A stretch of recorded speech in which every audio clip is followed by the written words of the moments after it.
માંડવી તાલુકા Indian society દ્વારા માંડવી પાલિકાના પૂર્વ પ્રમુખ નિમેશભાઈ શાહના હસ્તે ઠંડા પાણીની પરબની રિબિન કાપી 3 માસ માટે ખુલ્લી મુકાઈ।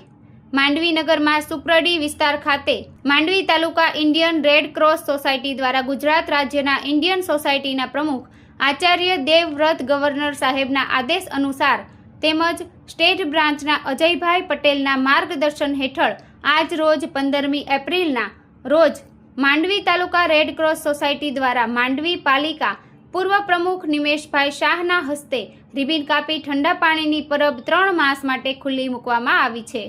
હાલની અસહ્ય કાળઝાળ ગરમીમાં રાહદારીઓ તથા ગામડેથી આવતા લોકો તરસ છીપાવી શકે તેવા શુભ આશયથી આ પરબ ખુલ્લી મુકાઈ છે, જે ખરેખર સરાહનીય નેક કાર્ય છે। આ પ્રસંગે હસમુખભાઈ ખેંગારભાઈ હરજી મિસ્ત્રી તરફથી ₹10,000નો ચેક આ સેવાકીય કાર્ય માટે અર્પણ કરવામાં આવ્યો હતો।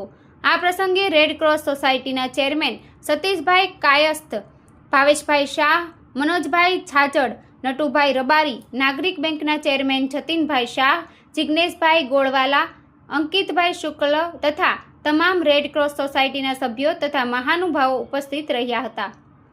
માંડવી તાલુકા ઇન્ડિયન રેડ ક્રોસ સોસાયટી તાલુકા ગુજરાત સ્ટેટ બ્રાન્ચના પ્રમુખ શ્રી અજયભાઈ ચોકસી તેમજ માંડવી રેડ ક્રોસ સોસાયટીના ચેરમેન શ્રી સતીશભાઈ કાયસ્થ કાંટીલાલ એ હું જાતે પોતે આજરોજ તારીખ 15/4/2026ના રોજ નિત્ય પાણીની પરબ, ઠંડા પાણીની પરબ આજરોજ ચાલુ કરવામાં આવેલ છે અને તે જાહેર જનતા માટે ખુલ્લી મૂકવામાં આવે છે।